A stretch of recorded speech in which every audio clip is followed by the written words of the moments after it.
The Mike Wagner Show is powered by Sonic Web Studios. Hi, this is Mia Mosinzia, also known as Mia No Time for Love.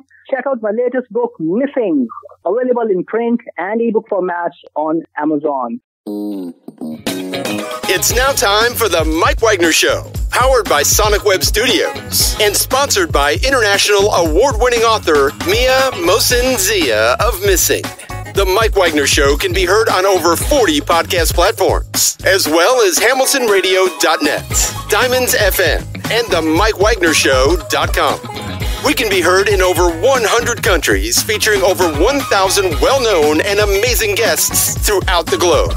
And named one of the top 100 global podcasts in the New York Weekly Times, Hollywood Entertainment News, Los Angeles Weekly Times, Apple, and Chartable.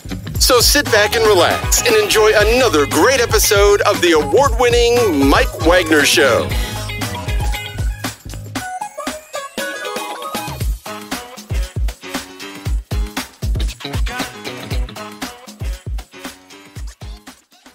Hey everybody, it's Mike from the Mike Wagner Show, powered by Sonic Web Studios and brought to you by official sponsor of the Mike Wagner Show, international warring author Mia Mosinzia Missing, available on Amazon and paperback and ebook. We're here with a terrific gentleman who's a former career firefighter now in authenticity and also identity coach based out of Oklahoma City. He served the last 10 years for the Oklahoma City Fire Department, promoted to major and gaining a lot of skills and insights that would change him for forever, basically. And he also lived a very interesting life, trials, triumphs, tribulations, and hopes the story will inspire many others not to fear. He's a host of the Authentic On Air podcast. It's created to give something back to the world. He struggled with ADHD and trying to fit in. And of course, he talks about how he managed to overcome and all the obstacles to get where he's at today. Live, ladies and gentlemen, in Plus Studios in beautiful downtown Oklahoma City, former career firefighter and also a authenticity identity coach and the host of the amazing podcast, Authentic On Air podcast. Ladies and gentlemen, the multi-talented Bruce Alexander. Bruce, good morning, good afternoon, good evening. Thanks for joining us today. Thank you so much, Mike. That was a great introduction, and I hope I can live up to the hype. I think my story is pretty interesting, but I'm kind of biased. Well, we'll see if we can match that, first of all. But before we get to that, you're a former career firefighter, now an authenticity identity coach. You served the last 10 years for the Oklahoma City Fire Department. You're promoted to major. You gain skills, insight to that'll take you for the rest of your life. You'll live a very interesting life of trials, triumphs, and tribulations. Hopefully, people will learn from them. And you also host the Authentic On Air podcast, created to basically give something back to the world. You struggle with ADHD most of your life and trying to fit in and how to manage to overcome it. For those who have it, you've got some great insight to it as well. And you're also, as we mentioned, the host of the Authentic On Air podcast. And before getting all that, Bruce, tell us how you first got started. Oh, man, there's so much.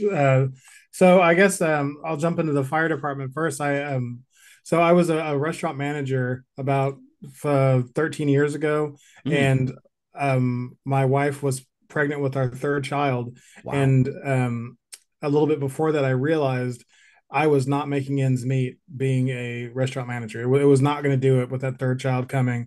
My dad had been a career firefighter before me, and he'd been pressing me to do it pretty much since I graduated high school. And the pressure started to get really real. Having that third bun in the oven, I was like, this is not going to do it. So I guess I'll finally try the fire department thing.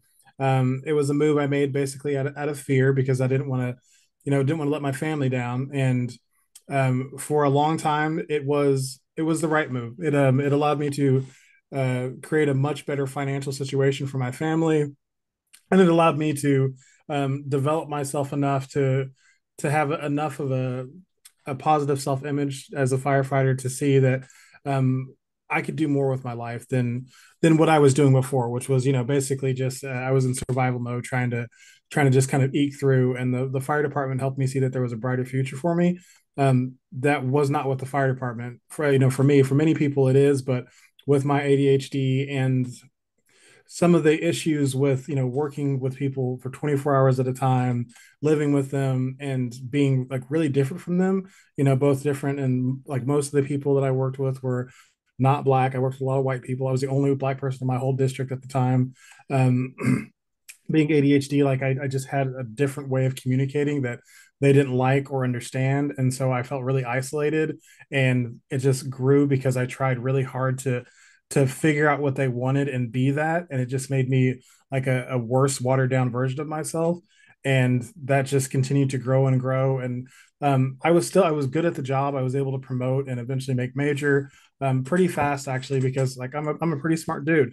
And whenever I promoted to major, I promoted into the public education field, which is pulled me out of the field. I was no longer running into fiery houses, but I was working in the preventative side, helping to educate people so they wouldn't create those fiery situations. And I really enjoyed that part. And I was pretty good at that as well. But the same thing persisted, in which I didn't really ever fit into the culture. That was pretty obvious that they they didn't like the way I did things, and I never really understood it because the the objectives that were set before me, I was crushing. Like they put me in charge of running the 501c3, and I brought in more money than had ever been brought in for the 501c3. They put me in charge of doing the 5K event that the 501c3 puts in. We had more participation than we'd ever had. Like everything that they were putting in front of me, I was crushing. But because I didn't understand at the time the importance of relationships when working in any sort of like collective setting, I was missing.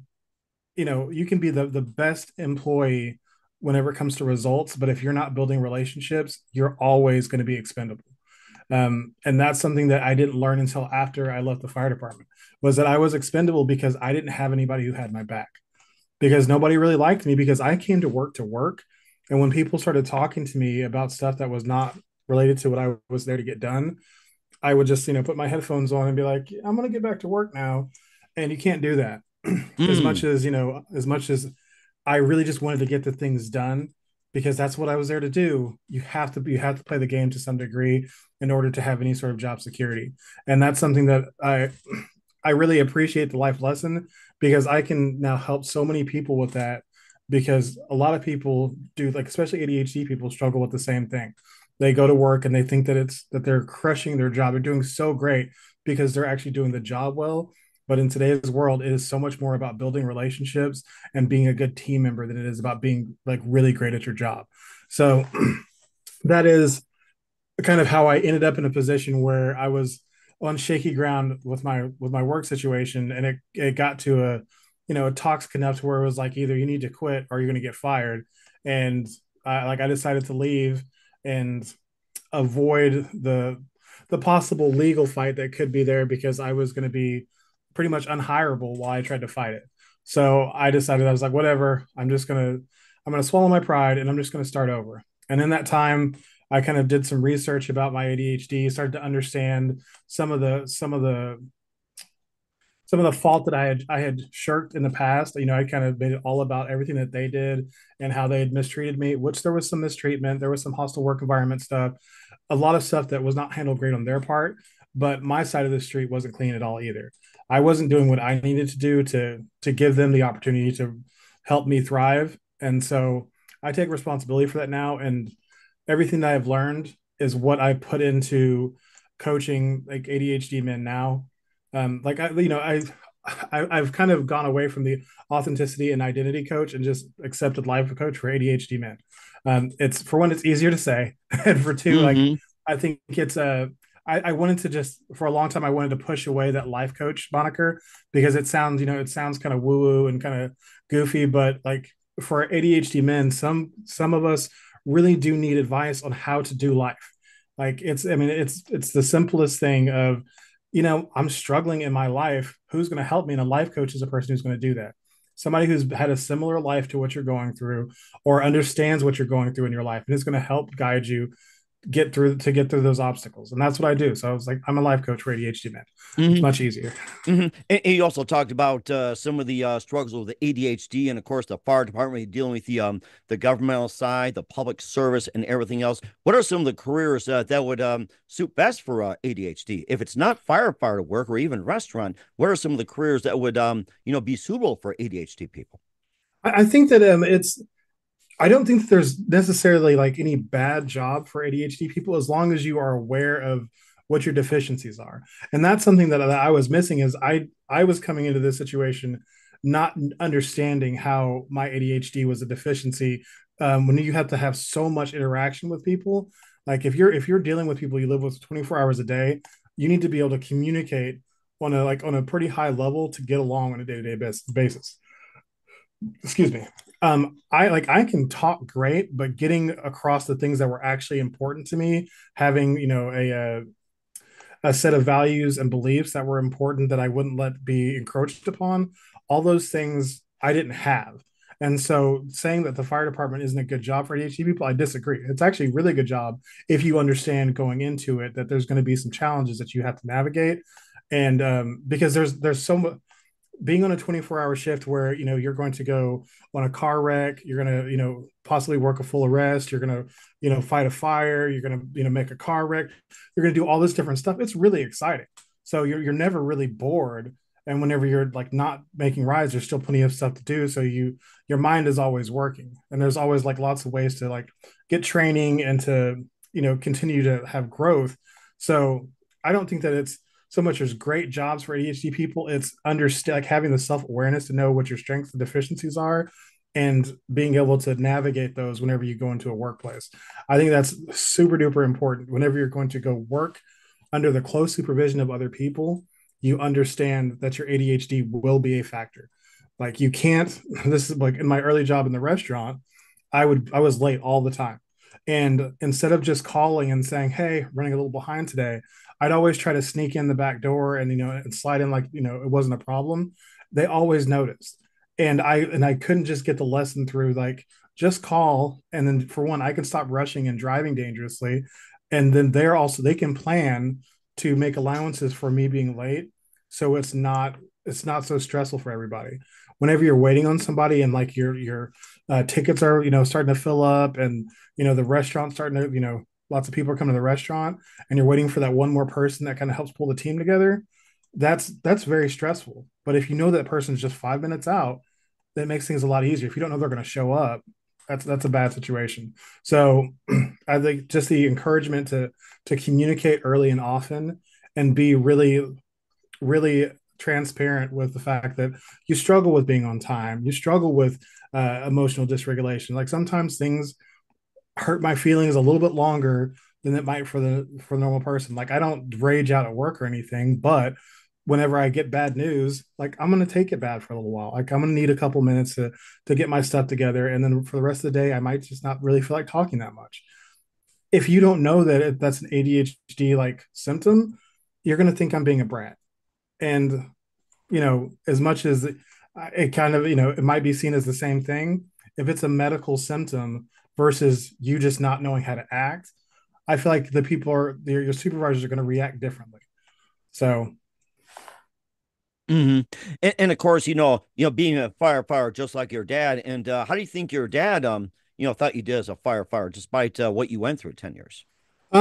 He was my dad and I have a pretty complicated relationship. We actually don't talk very much right now because when I left the job, he kind of lost a lot of respect for me. He was so happy whenever I finally decided to become a firefighter. Our relationship really changed and got a lot better. And then whenever the job went away, so did he. And I don't know if because I think my dad is undiagnosed ADHD and like possibly on the autism spectrum, and he really holds a grudge, and he really plays out these dreams that he has for things, and when they don't go his way, he doesn't adjust well. And so whenever I was like, "Hey dad, like I'm happy, my family's taken care of," like the job was like, it was too much pressure, like I couldn't breathe. I woke up every morning like dreading going to work. That's not what you want from me, is it? And he basically told me that I was throwing my life away by leaving a job that I had to leave. It was like, that's that's not support, dad. That's you wanting me to do exactly what you want me to do, or cut me out of your life. And that's kind of what's happened. So it's unfortunate, but most of the time ADHD and autism are passed down genetically. And if you've been diagnosed and your parents haven't been, sometimes it kind of helps to look back and say, yeah, maybe it's not that they just hate me or don't like me. They're just not diagnosed with a mental disability that makes things more difficult to process than they realize. It's also a thought process as well, too, like with the chemistry, the brain, and everything else. And how about learning disabilities? How is that tied in?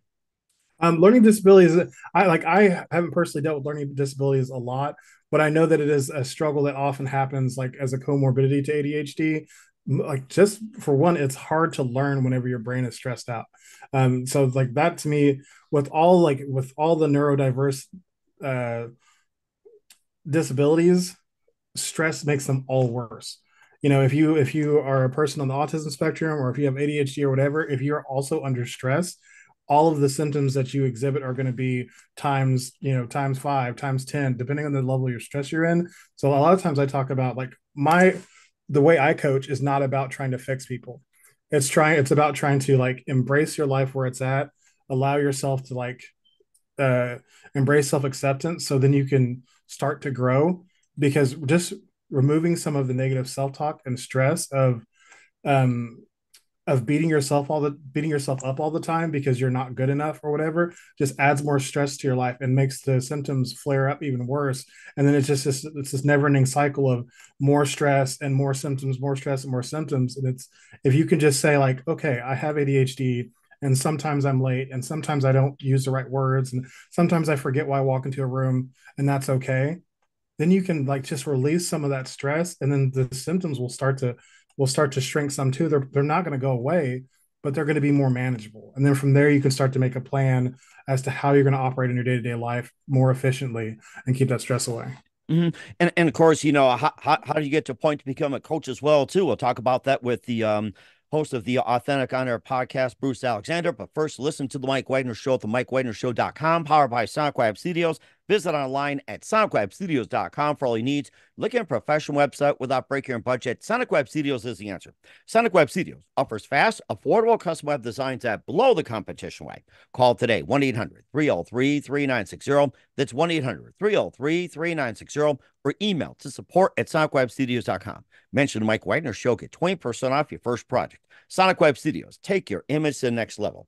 Also, time to give an official shout out to the official sponsor of the Mike Wagner Show, international warring author Mia Molson-Zia. If you love fast-paced mysteries, you love Missing by Mia Molson-Zia, available on Amazon in paperback and ebook. Missing is fast-paced and intriguing with an unforgettable twist. Takes place in 4 countries, 2 strangers, 1 target, where truth is illusion and those who love be the first go missing. It's available on Amazon in paperback and ebook. Missing by Mia Molson-Zia has garnered great reviews. And Eve 11 enjoys by Howard celebrities, including Joanna Cassidy, Forbes Riley, and Minos. So grab your copy today for Girls Missing by Mia Molson-Zia, available on Amazon. Also, check out the Mike Wagner Show at the mikewagnershow.com on over 40 podcast platforms. Heard in 100 countries, including Facebook, SoundCloud, Spreaker, Spotify, iHeartRadio, also Apple Music, Odyssey, iTunes, Google Play, as well as Amazon as well, and also Podbean, Buzzsprout, Pandora, TuneIn, and also follow on BitChute, Rumble, LinkedIn, Twitter, Instagram, TikTok, and Facebook, and more. Make sure you take us with Amazon.com. Check out the Mike Wagner Show podcast. T-shirts, pop sockets, throw pillows, tote bags, hoodies, makes great gifts 24/7. Go to Amazon.com. Check out the Mike Wagner Show podcast. And for more great gift ideas, go to Amazon.com/Mia Molson-Zia for great books like Missing, Once and Wrinkles, also T-shirts, pop sockets, hoodies, phone cases, and more. Amazon.com/Mia Molson-Zia. Check it out today and support the Mike Wagner Show on Anchor FM, PayPal, and the MikeWagnerShow.com. We're here with former career firefighter, now authenticity identity coach, and the host of the Authentic On Air podcast of Oklahoma City, Bruce Alexander, here on the Mike Wagner Show. And before we talk about your podcast, that seems to be your pride and joy, how did you first get that part of being a coach as well? And tell us about your journey. Sure. So coming out of that, that whole mess of the fire department, I had to like reset my priorities. Like my identity had become being a firefighter. Because like I said, I moved into the fire department thinking that I was like afraid I wasn't be able to provide. I had no identity. There was nothing I had about me except for fear. And so I just glommed onto the fire department as like the positive thing in my life. Was like, I'm a firefighter. That's something to be proud of. And it is something to be proud of, but I made it my whole identity. So whenever I left, I was left identityless again, but this time with a higher sense of thinking. And I noticed that I didn't have an identity this time. I was able to see like that separation of the career and self was messing me up. I was kind of lost. I was like, oh my God, like I'm not a firefighter anymore. Who am I? Like what matters to me? And as I started to dig into that, I realized that this was the problem of that had kind of everything that I had done wrong in my life could be traced back to the fact that I had no defined identity. I let other people make decisions for me.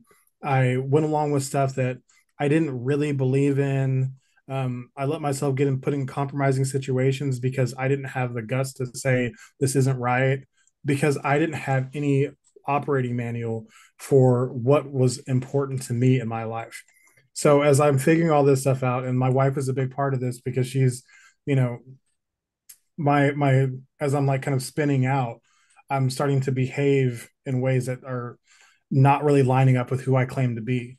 And I've been masking for so long in the fire department, pretending to be somebody I wasn't, that I didn't even know, like I didn't know who I was. So the actions were not matching up with who I was pretending to be half the time because I didn't really know what to match up with. So as I'm, this huge life event forced me to look at what was actually important in my life. And as I started to dig into that, I realized that I'm not the only person who's ever had this problem. It's actually a pretty common thing that people kind of meander through their lives without ever having defined what's important to them. And as I figured that out, and I, devised a strategy for me to be able to, like, for one, figure out what's important to me, define my core values and beliefs, how to figure out goals from that, and a system to like keep those things in place and use them as your compass to navigate through life. I was like, this is something important that people should have. Why doesn't everybody have this? And the reason became obvious because nobody told me. Who's telling other people? Who's telling other ADHD men that they don't, like, you're operating without an instruction manual? Do you realize this? And I started talking to some of my friends and my wife, and was like, do you think this is something that people need? And they're like, yeah. Like one of my best friends was my first client because he's like, I need that. Like I absolutely need that. So that's kind of how I started. Is that one of my best friends was my first client, and he was kind of my guinea pig on putting this the system that I developed for myself onto somebody else. Like, how am I going to make it transferable? Because I don't want to put my values and beliefs on other people.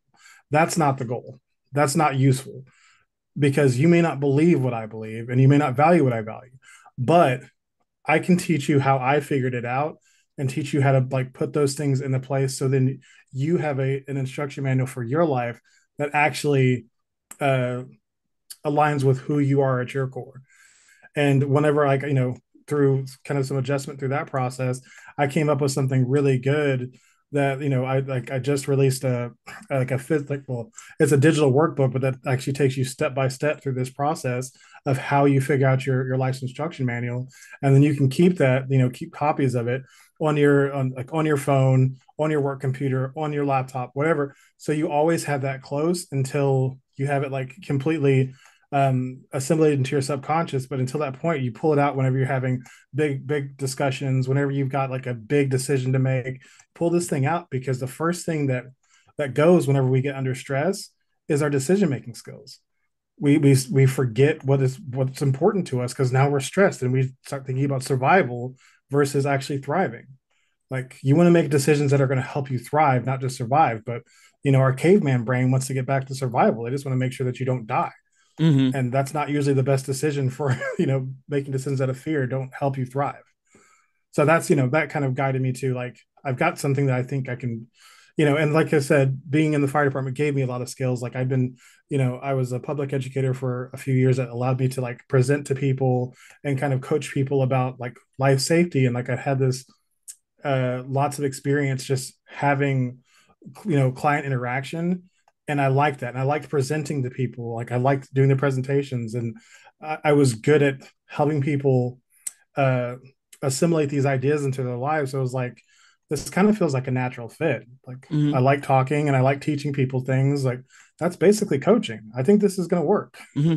Well, speaking of coaches, and you understand, what is of you and what it takes and everything else, guiding through step by step. What are some of the coaches that you have followed throughout the years? Like, say with Tony Robbins, or say with Dale Carnegie, or along those lines as well. So who are some of the coaches that you have followed or mentors that you've looked up to? Yeah, Tony Robbins is like, he's kind of the goat of whenever it comes to like life coaching. I'm not going to say he's the originator, but he's the first person to take it to like such an epic level. And like, as marketable as he is, like I don't hold any like ill will towards him. I don't see him as like having sold out or anything. I think that he's done it in a really organic way and has grown something that is like, kind of an empire, but it is like, I still feel like his heart is really in it, and he's really helping so many people kind of have the right mindset. So he's somebody I go to. I like to read some older books as well, like The Greatest Salesman in the World by Mandino, and The Richest Man in Babylon. Those are like some of my current like working things. And then I also Garrett J. White. He's kind of newer in the pantheon of motivational speakers as far as considered to like Tony Robbins. I think that he's kind of the one who kind of really put it in my heart that I really needed to start putting myself out there more, and really leaning into being a life coach versus trying to like, spin it as like this broad authenticity thing. I want to help people with their lives. So I want to be a life coach. And I like his, like, some of his videos really helped me lean into that. Also like Dean, probably going to say his last name wrong, Dean Grazioni, I believe. It's somewhere along the lines. Yes. Yeah. He's another one that, he's said a couple of things that have really spoken to my heart. And, I don't go to the well too often for outside inspiration, but sometimes like, whenever I lose my way just a little bit, I like to check in with those guys, and it helps a lot. And certainly does as well too. You talk about hitting a point where it's like you need to change or something. There's a lot of people there out there that need like a career change, and of course the whole status of the job market, it's really unstable and everything. What are some of the steps that people should take when it comes to a career change, or like say you lose your job? It's almost like what's next? What are some of the steps that you take, assess, and everything like that? It's like, what's like the best advice you can give to anybody, especially going through a career change, losing a job, etc. Or even burnout too, especially. Burnout has been the number one when it comes to, in the United States, not just PTSD or anything like that. Job burnout has been a big number one. Yeah. And for me, like, it all comes back to the same thing. The people who are getting burned out, who are getting their boundaries trampled upon at work, they don't know what they want to do with their lives. They're kind of lost in the career field. It all comes back to not having an instruction manual for your life. If you don't know where you want to get, how are you going to make moves to get there? Like it really is so simple. It's crazy. Whenever you are trying to like grow your life and like make moves, it's really kind of silly that you have to tell people like, okay, what do you want to do? And they say, well, I don't really know. Well, you do know. You need to define it. Like, first identify it, define it, write it down, and commit to it. If you want to be, like, for me, it's not so much like this is the specific thing I want to do. For me, it's like I want to help people learn, and I want to educate them. So that's the thing that I'm called to do. Like, I really feel passionate about that. So coaching was one of the first ways that I was like, hey, I think that this really helps me meet that, that belief that I'm good at helping people learn and educating them. So I went with that. But if this didn't work, then maybe I could be a counselor or some other kind of educator, or maybe I could just work on my podcast more. There's a lot of different ways that I can educate people. And I don't have to get so defeated and beat myself up if this one thing doesn't work, because I know that I'm really good at educating people, and I know that I love doing it. So if you're getting like hyper focused on the one way that you've ever done things, maybe take a step back, like just pull back a little bit and say, okay, what is it about this job that I was good at? What is it that I want to do? Like, what is my desire in the world? And sometimes to get to that desire, you might have to work at McDonald's like a couple days a week while you put money away, so you can start your own business, or you can continue to apply for the thing that really lights you up. But if you're working towards that ultimate goal versus that becomes your identity, like a McDonald's worker identity probably doesn't really light a fire under your butt every morning. right? But Unless if you're looking you're, forward to Big Macs, Egg McMuffins, or those chocolate shakes, or meeting Ronald McDonald one day, you never know. oh, that's true. I mean, if Or those Ronald Happy comes in the house, Meals. then that's a big deal. But if you're doing it to serve a greater purpose, then you're going to have a lot more motivation about it. You're going to say, "Hey, I got to go get this McDonald's money today, so I can put away for my, my bigger thing that's coming next." It makes it so much easier to face the day-to-day grind if it's for something.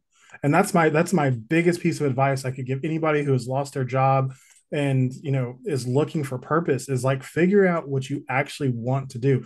Where do you want to go? And then work backwards from there, versus saying, like, I don't have a job, I just got to find a job. Take a second, slow down. You don't have a job. That means you have endless possibility right now. Mm-hmm. You could literally do anything.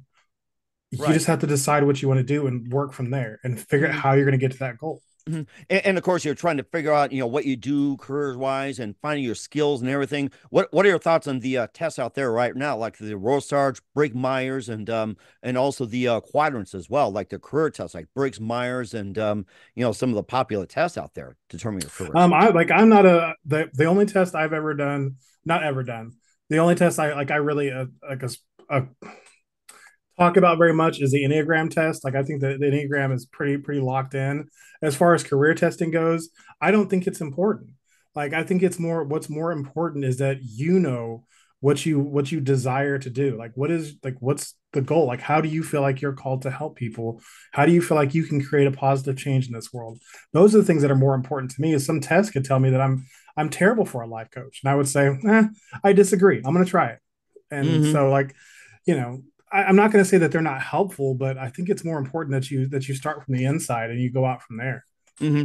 And I think that is important as well, too. You mentioned podcasting as well, too. We'll talk about your Authentic On Air podcast in just a minute with Bruce Alexander. You listen to the Mike Wagner Show at the mikewagnershow.com, powered by Sonic Web Studios, and brought to you by official sponsor of the Mike Wagner Show, international warring author Mia Molson-Zia Missing. We'll be back with the multi-talented Bruce Alexander of the Authentic On Air podcast after this time. The Mike Wagner Show is powered by Sonic Web Studios. If you're looking to start or upgrade your online presence, visit www.sonicwebstudios.com for all of your online needs. Call 1-800-303-3960 or visit us online at www.sonicwebstudios.com to get started today. Mention the Mike Wagner Show and get 20% off your project. Sonic Web Studios. Take your image to the next level. Hey everybody, my name is Forbes Riley, and I'm an American actress and a TV host. And I was delighted when I got my copy of Missing, which is Extraordinary Relation of Ordinary People based on a real life relationship. It's well written. It's amazing.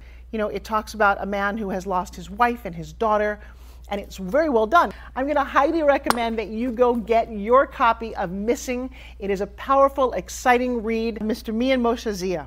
He is the author of Missing. And I want to give a big shout out and a kiss all the way halfway around the world to my dear friend. Check him out at Mia's website. It's called www.miamoshenzea.com. Missing, available on Amazon. Again, I'm Forbes Riley, and I will see you again soon. Bye-bye.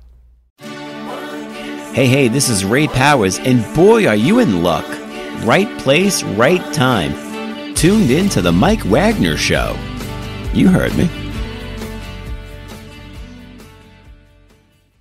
We're back with the host of the Authentic On Air podcast, former career firefighter, now authenticity identity coach, Bruce Alexander of Oklahoma City here on the Mike Wagner Show. And you covered your amazing career and told your story and everything else and how you help others, inspire others. And you also have a podcast called the Authentic On Air podcast. And tell us more about that. Yeah, so whenever I kind of struck out on my own and I started this business of an authenticity and identity coach, it was a really broad idea. Like, I went back to school, like towards the end of my career at the fire department. I was also going back to school to get my bachelor's. So that's another great thing the fire department did. They paid for it. So like before I left, I was able to leave with my bachelor's degree paid for by the fire department. So that was great. But while I was in school, like I was doing graphic design and I was doing photography, and I really enjoyed doing those things. So I was like, that's what I want to do. I want to do that. I want to help people show up as themselves in their content that they create. And it was like, that sounds really cool. Okay, that's a great idea. And then I was like, how do I do that? Okay, so then it's going to be kind of coaching, and it's going to be like content creation, like coaching plus graphic design plus content creation. Well, and then also it's going to be social media, and like it turned into this like massive, like this huge mass of like different services I offered, because I've got like, I'm ADHD, so I pick up a lot of new habits and I learn a lot of new skills, and I'm able to get good at things pretty fast because I just like hyper focus on them. But my wife, in all her infinite wisdom, was like, you're trying to offer way too much. If you get hired by three people and you're offering all this stuff, you're not going to be able to keep up. Like, you're never going to be able to scale with this. And I I took my feelings that were very hurt and put them back in my in my bag and was like, I'm going home. And then I thought about it for a while, and I was like, she's absolutely right. I'm offering too much. What is the thing that is like, what am I the best at? I like graphic design. Am I the best at it? No. I like photography. No, I'm not the best at that either. The coaching part is what I'm the best at. It's what I have the most experience doing. It's what people don't come to me for photography. My friends are like, hey, I need advice. Like, would you mind, like, can I talk to you for a minute? Like, that's what people come to me for, is they want my opinion on things. So why would I not lean into the thing? And I also enjoy that just as much as photography. So why would I not lean into that thing? And so I pulled everything back and was like, all right, this is going to be about coaching people, but it was still this broad spectrum authenticity. And whenever I was like, okay, how am I going to get people? Like, how am I going to start to, drum up business for this thing? And I was like, podcasts are pretty good for that. And I was like, okay. So I started to think about the idea of doing a podcast to generate business. And I started thinking about how I would, like, what that would look like. And I was like, well, I would, I want to help people show up as themselves. So the podcast will be about that. And then the more I thought about that, the less it became about generating business, and the more it came about the actual safe space that I was trying to create. And I got really into just like creating this safe space where people could show up as themselves and tell their stories and talk about their authentic journeys and what that's looked like, and how, people, have all different kinds of obstacles to showing up as themselves, and how some people face it differently than others, and how some people are still trying to figure out how to show up as themselves. And, in whatever iteration it is, doing that. And it's been a really exciting journey. And, I'm starting to finish up season one. Like, I've got like 4 to 6 more episodes to release. And I think I'm just going to like pivot a little bit to focus a little bit more on ADHD, because like your authentic story is so broad. And a lot of my episodes were like, over 2 hours long, up to 3 hours long sometimes. And, I think it's a lot for people. Like, as much as, the people I know who listen to it, like, really enjoy it. I like, my wife tells me, she's like, yeah, I only listen to it whenever I have to do notes for you, because it's too much. It's too much for me. And I hate the idea that somebody's going to turn off the story because it's just too much. So I want to try to like just narrow it down a little bit, so the people who are there for it are there for that story, and they're going to get all of that story. But it'll usually, I think, be closer to an hour and a half. Mm-hmm. You talk about authentic stories and, people inspiring everything. What's been the most authentic story that you really heard about and really moved you? So I'm gonna like cop out a little bit and say there's 2 of them, because one of them it hasn't released yet. So I'll talk about that one first. This guy Peter Evans, who came on the show, who I respect the heck out. Like, I really, kind of put this guy on a pedestal, because he is, I call him a natural networker. Like, whenever he walks into a room, everybody knows who he is, and he's so smooth, and shakes all the hands and kisses all the babies, and everybody's just like, oh yeah, that's Peter. He's so great. He's everywhere. He's so good at this and this. And so whenever he came on the show, I was like, oh, this is going to be a story about like how to crush networking. And then we start talking, and he opens up that like he never wanted to be that. Really? He never wanted. Yeah, exactly. Like, I was like, wow. what? And he was, he's like, I actually, every time I'm going into one of those events, I had a panic attack for the longest time. Wow. And I was so surprised, because he's so good at it. And he's like, yeah, I was pushing myself into depression, trying to be everything for everyone, until he started therapy like a couple of years back. And still to this point, he was still trying to rectify who he actually was with the person that everybody knew. Like, he wanted to be that guy. Like, the guy that I was describing is who he wanted to be, but not for him, for me, and for everybody else who thought it. And so for him to come on and to drop that bomb on the show was really amazing. And it's still my most viewed show, our most listened to show by like a lot, like not even close. And he was so surprised because he just said, like, I never thought anybody would want to hear my story. And I'm like, dude, like the power of your story is so incredible. Like each individual story that everybody has is going to touch somebody if you tell it. If you tell it and you tell it honestly, these stories are so powerful. And that's, it's the first time he'd really ever been honest about the things that he faced. And he got like such an outpouring of support, and people were really, really moved by it. And I felt so special that happened on my show. Like I was like, that is so cool that he shared that here, that he felt safe enough to really tell his story here. And so that made me feel really good about, what I'd created there.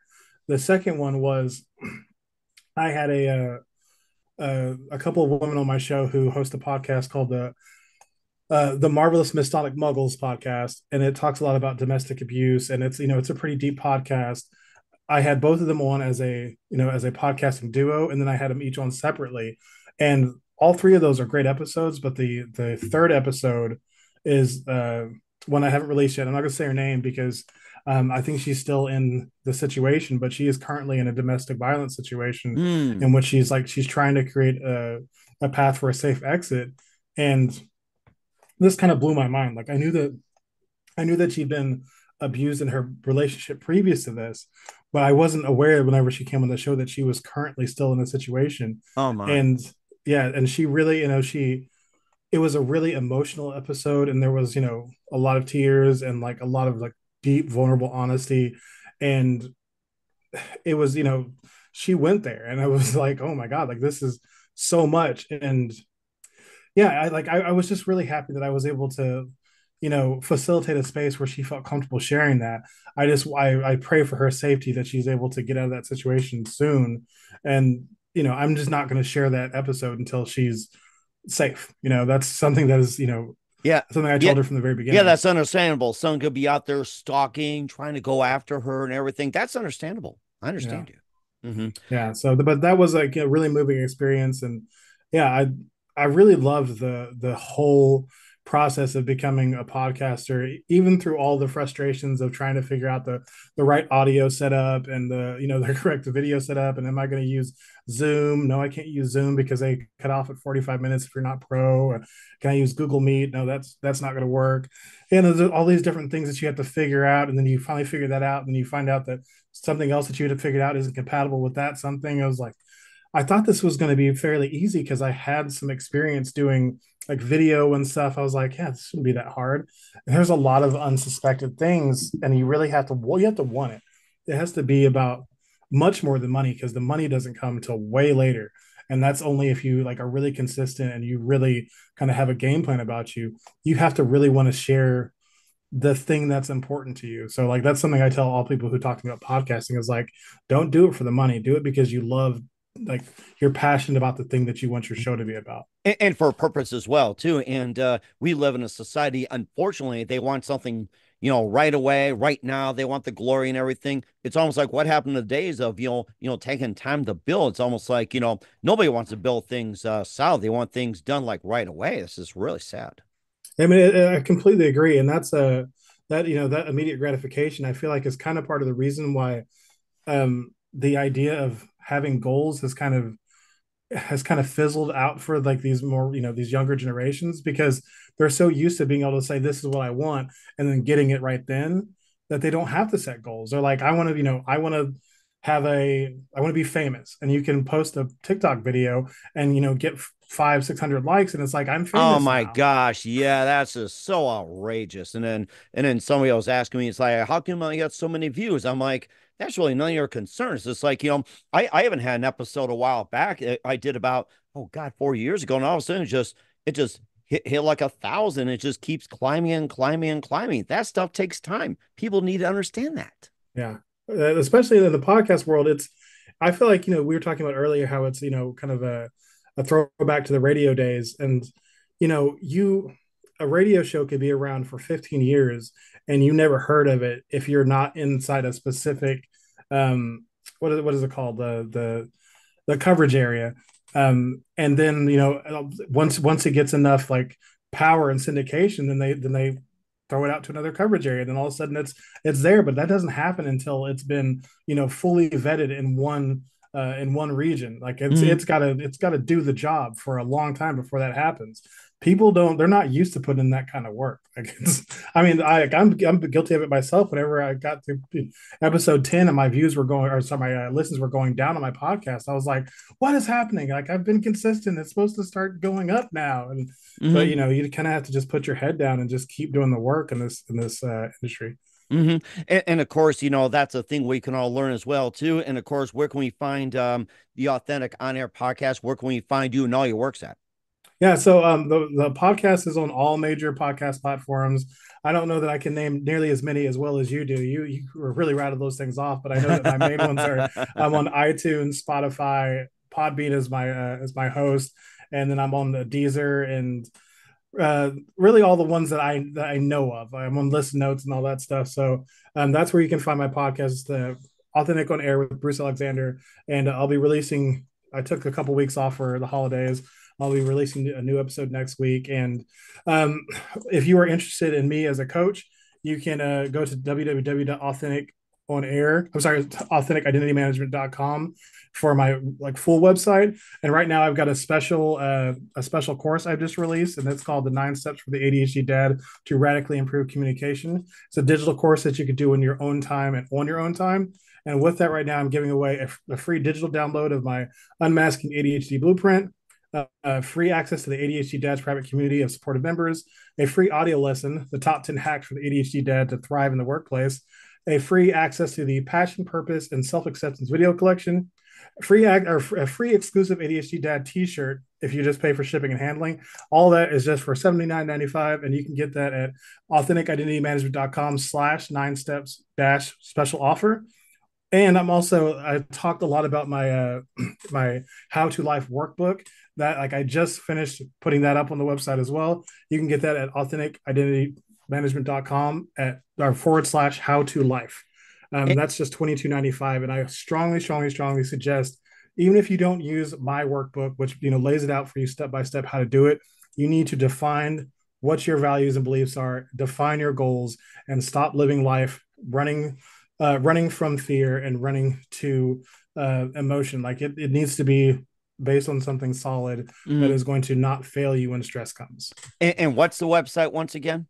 It is authenticidentitymanagement.com is the overall website for more information about me and what I do. It is /9 steps special offer if you're interested in my course with all the benefits. And then it is authenticidentitymanagement.com /how to life for the workbook.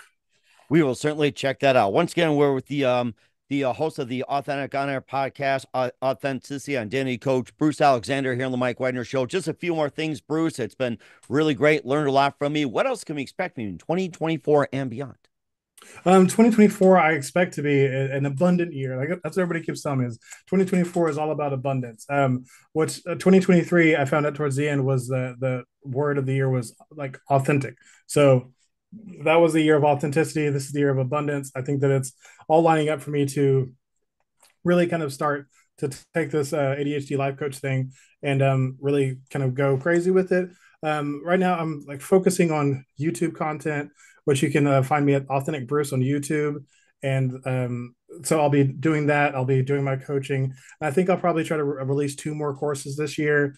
I haven't decided exactly what they're going to be yet, but now that I've got my first course down, I've got that released. I think it's a really great course about, ADHD communication. I think the next course is probably going to be about leadership, because that's something I find to be really, really important, is leadership in the home, leadership at work. It's something that it's possible for everybody if you understand the importance of it, the value of it, and how you do it, without it's not as hard as people think it is. That's the whole thing. None of this is as hard as people think it is. You just need to be told the steps you need to take to start being a leader in your life. And that's a really good point as well too. And who do you consider biggest influence in your career? Oh gosh, biggest influence in my career. I guess probably Garrett J. White. Like I said, his talks, he talks a lot about being the man. just be the man. And that is something that like really spoke to my heart. Is I'd been running from the responsibility of being a husband, being a father, being the man of my household, which is something that, it was a discussion that my wife and I had. Is like, that's the kind of marriage that we wanted, where I was the leader of the household and I wasn't stepping up to the plate. um Seeing, like, hearing, I was always like already working on a lot of stuff and growing that way, but hearing him speak about it like really touched my heart and like really lit a fire under my butt to like stop procrastinating some of the stuff and really just like lean into it and really start being who my family needed me to be. So that's, and that's something that's really important to me, is like being the provider to my family, not just financially, but like spiritually, and like providing a vision for my family as well. And very important as well. And what's the best advice you can give to anybody at this point? Oh gosh, that's such a broad question. Everybody's so different. I guess I'm challenging you right now, Bruce. In general, it's just like, I'm putting you right on the spot there. I'm kidding. no, but I actually, it goes back to what I was saying earlier, is you have to define your life's instruction manual, because that is different for everybody. But the thing that remains the same is that if you don't define what matters to you, how are you going to do anything that matters? Like that's for everybody. And certainly indeed as well. Once again, we're with the host of the Authentic On Air podcast, Authenticity Identity Coach from Oklahoma City, Bruce Alexander, here on the Mike Wagner Show. Bruce, a very big thank you for your time. You've been absolutely fantastic. Learned a lot from you. Looking forward to having you again soon. Keep us up to date. Keep in touch. Love having you back. Once again, what's the website? How do people contact you? Where can people purchase, check out your works, and check out your podcast? Yeah, absolutely. So once again, Mike, first off, thank you for having me. This has been, I've been on several podcasts, but I feel like you really got your stuff together. Like you really, that we were talking about that throwback radio feel, like you've got it. Like the way that you were able to spout that stuff off and really just, yeah, I think that you've got your show down really, really pat, and everything's really tight. So once again, my name is Coach Bruce Alexander, and I am a life coach for ADHD men, but I don't just work with ADHD men. I kind of started focusing my marketing there. And as soon as I did, I started coaching two ADHD women, and I love working with them. So that's my, I'm really just here for anybody who, here's what I say and, kind of identifies with it. I want to help them. So once again, you can get the 9 steps for the ADHD dad to radically improve communication digital course, with the ADHD blueprint, the free community, the top 10 hacks for the ADHD dad to thrive in the workplace, the video collection, and the t-shirt. You can get that all at www.authenticidentitymanagement.com/9 steps - special offer. And then you can get the How to Life workbook to build your life's instruction manual at www.authenticidentitymanagement.com/how to life. You can also follow me on Authentic Bruce on YouTube. You can check out my Instagram at Authentic Identity Management. And, I'm also on Facebook at authenticidentitymanagement.com. I'm sorry, Authentic Identity Management. And, I post a lot of, if you like what I'm saying right now, then you should follow me, because this is the content I post. I talk about all this, the same type of stuff. I talk about like how you can strengthen your goals and your vision, how you can develop in your regular everyday day-to-day life without making major, you don't need to learn any new fancy techniques or any like strange meditations or anything. It's simple, practical advice on how you can take simple steps that you just put some effort into and completely change your life. And again, the website is authenticidentitymanagement.com is my overall website, where you can check out everything that I'm doing right now. And then the thing I'm really pushing is the course that I just released that I'm super proud of, and that is authenticidentitymanagement.com/9 steps - special offer. And we'll certainly check that out as well. Once again, Bruce, a very big thank you for your time. You've been absolutely amazing. Looking forward to having you again soon. Keep us up to date. Keep in touch. Live have you back. Wish all the best. And Bruce, you definitely have a great future ahead of you. Thank you so much, Mike. I really appreciate it. I enjoyed it so much. The Mike Wagner Show is powered by Sonic Web Studios. If you're looking to start or upgrade your online presence, visit www.sonicwebstudios.com for all of your online needs. Call 1-800-303-3960 or visit us online at www.sonicwebstudios.com to get started today. Mention the Mike Wagner Show and get 20% off your project. Sonic Web Studios. Take your image to the next level. Hey everybody, my name is Forbes Riley, and I'm an American actress and a TV host. And I was delighted when I got my copy of Missing, which is Extraordinary Relation of Ordinary People based on a real life relationship. It's well written. It's amazing. You know, it talks about a man who has lost his wife and his daughter, and it's very well done. I'm going to highly recommend that you go get your copy of Missing. It is a powerful, exciting read. Mr. Mian Moshe Zia. He is the author of Missing. And I want to give a big shout out and a kiss all the way halfway around the world to my dear friend. Check him out at Mia's website. It's called www.miamotionzea.com. Missing, available on Amazon. Again, I'm Forbes Riley, and I will see you again soon. Bye-bye.